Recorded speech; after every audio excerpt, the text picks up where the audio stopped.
Thanks to the mind of Miniwargaming Dave, my Hive Fleet is evolving. I'm going to be painting up one of the new miniatures in the upcoming Ravaged Star GameFound campaign as published by Lazy Squire Games. My name is Angela and welcome to Hobby Night.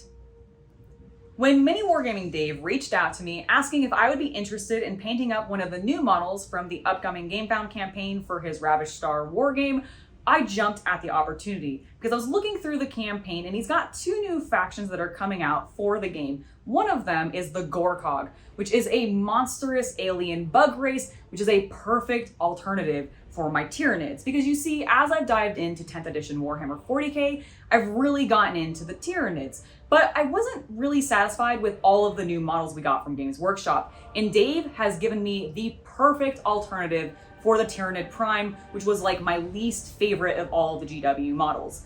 We have Korvaxx the Bonecrusher. This bad boy is roughly the same size as a Tyranid Prime, and he's got a big, glorious spread wing pose, and that's exactly what I wanted for this particular model. So I asked Dave to send me Korvaxx so that I could paint him up in my Hive Fleet Maleficent color tone, which is a lot of purples and a lot of greens, which we're going to get into in just a moment. But if you want to see everything that is going to be on the new Ravaged Star GameFound campaign, make sure to use the link that I've left in the video description below to check out all of the new models that are coming. The campaign will be starting soon on November 7th, so be looking forward to that arriving. Now, without further ado, let's go ahead and get painting. Miniwargaming Dave was kind enough to send me an early copy of Korvaxx the Bonecrusher to paint up. And when he arrived, he was in fantastic condition, but because he was a 3D printed model still, there were some supports still left on the model. And I wanted to get rid of those before we got to painting. So I used a couple of clippers and nail files to clean him up as best as possible. And I'll admit, I always get super nervous doing this because I'm relatively heavy-handed, resin models are kind of delicate, and I always end up breaking something. But thankfully, I got through everything without breaking the model this time. Now, before we actually get him primed, I want to go take him and give him a little bit of a bubble bath. Because you see, I have found that whether it is a cast 3D resin model or a 3D printed resin model, there's always a little bit of a residue left on, either from the printing process or the casting process or whatever. And if you don't get rid of that, it can cause your paint to slide right off the model, even if it's been primed. And I want to avoid that problem when it comes to Korvaxx. So we're giving him the bubble bath, and then once he's dried, we're going to take him upstairs and prime him in Gray Sear, because that's the exact same color that I used on the rest of Hive Fleet Maleficent, and I want him to match as closely as possible. Now that my big alien bug is primed, we can actually start putting some color on him, and the first thing that we need to do is apply a nice, beautiful green to all of his squishy bits. And for this, I'm going to be using Mantis Warrior Green, which I am going to admit right off the bat, as much as I love the way that it looks, it's actually technically the wrong color. I was so ashamed when I finally realized this, and it didn't happen until much later in the painting process, so I just decided to go with it because it's close enough to the true green of Hive Fleet Maleficent, but I was supposed to use Striking Scorpion. I didn't. I had some orcs on the table, I was painting them, that is one of my orc color tones, and I just happened to grab it. But regardless, it actually blends in really well, and because Korvaxx is a male character, I figured it can just be the male color tone of the species, rather than the female one, which is the Striking Scorpion color tone. It works for me, I'm really happy with it, and the green is looking fantastic. But I did get some green in some places I don't want it, so I'm going to go back in with some Gray Sear and tidy everything up, especially on the wings and any of the armor pieces, because those are specifically going to be yellow and purple later on, and I don't want the green making anything look too brown. So after we get some cleanup done, we can move on to the rest of the colors.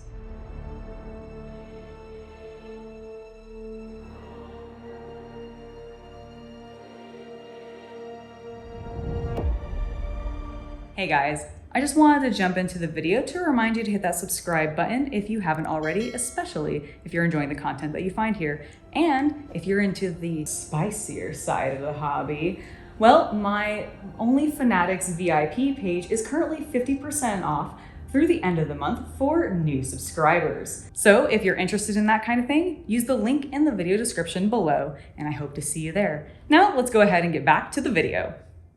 For all of the glorious armored carapace pieces on Korvaxx, I want to use Luxian purple.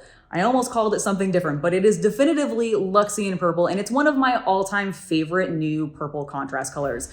When Games Workshop came out with the new Contrast 2.0 line, I was super hyped because of how many different purple shades were being added to it, and Luxian is the standout to me. I try to use this on everything that I possibly can, and I definitely had to use it on my Tyranids because it looks stunning, especially in all of those grooves. And on Korvaxx, he's got just as many, and it looks great. Once I'm done getting the purple on all the appropriate places on the model, we're going to move on to using Ironjaw's yellow. And for this, I'm going to use it on the leather of his wings. I love this yellow color tone as much as I love the purple color tone, and I think together with the green that I've used, it's a great combination and really makes my Hive Fleet stand out.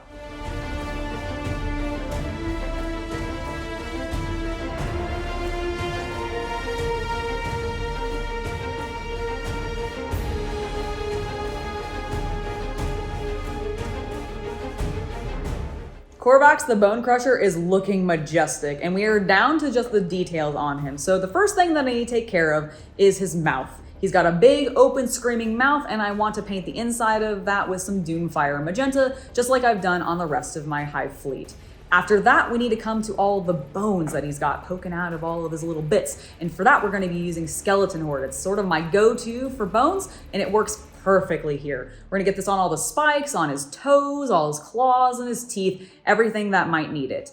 Finally, the last thing that I really need to add to the model is a wash using Reikland Flesh Shade, and this is specifically gonna go on everything that we did up in yellow. The spikes on his wings, the leather of his wings, all of it's gonna get a nice wash of Reikland Flesh Shade just to add a little bit more depth to those recesses.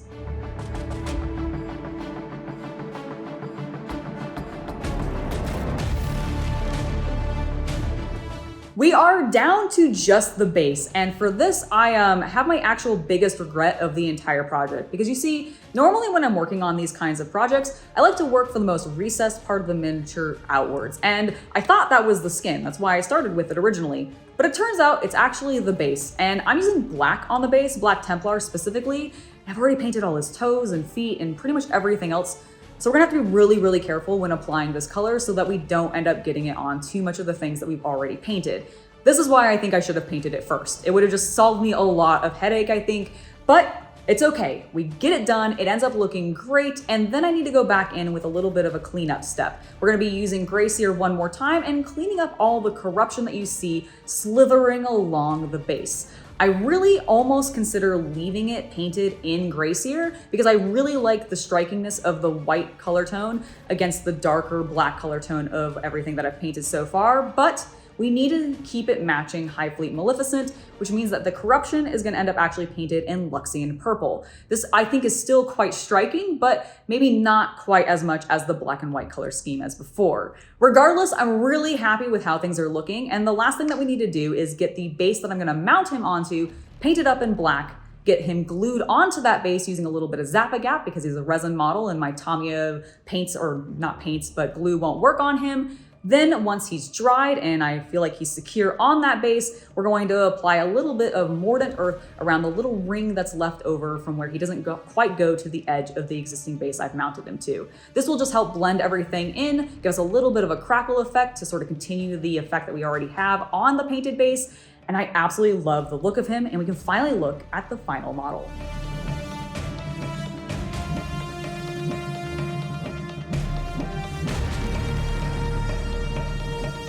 And here he is, Korvaxx the Bonecrusher. Well, you might only be seeing part of him because he might be green screening out, so let me go ahead and take him off screen and talk about how awesome this model was to paint, how grateful I am to Dave for sending it to me and sponsoring today's episode so that I was allowed to paint it.